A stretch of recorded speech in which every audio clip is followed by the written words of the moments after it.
నన్ను ఆశీర్వదించాడనే సేవకుని గురించి నేను మాట్లాడుతున్నాను. నిన్ను ఆశీర్వదించాడు, మంచిదే. నీ ముందు కూర్చున్న మీ సంఘంలో విశ్వాసులు ఆశీర్వదించబడ్డారా? లేదే.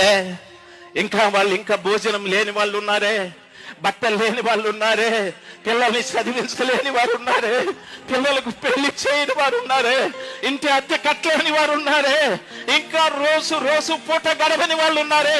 వాళ్లకు లేని ఆశీర్వాదం నీకెక్కడి నుండి వచ్చేది?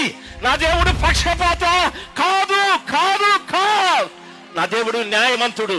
నిన్ను ఆశీర్వదిస్తే వాళ్ళను కూడా ఆశీర్వదించాలి.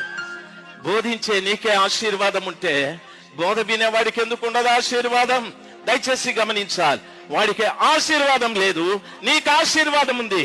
ఏదో దొంగదారిలో నువ్వు వెళుతున్నావు, ఏదో తప్పుడు మార్గంలో వెళుతున్నావు, సంపాదన కొరకు ఏదో కకృతి పడుతూ ఉన్నావు, ఎవరినో మోసం చేస్తున్నావు, ఎవరినో అన్యాయం చేస్తున్నావు. నీ బోధ మీద ఈ బిడ్డలకు ఎందుకు ఆశీర్వాదం లేదు? నా దేవుడు పక్షపాతి కాడాయన. నా దేవుడు అన్యాయం చేసే దేవుడు కాదాయన. ఆయన ఒక్కరిని ఆశీర్వదించి ఇంకొకరిని అనాశీర్వాదంతో నింపే దేవుడు కాదు.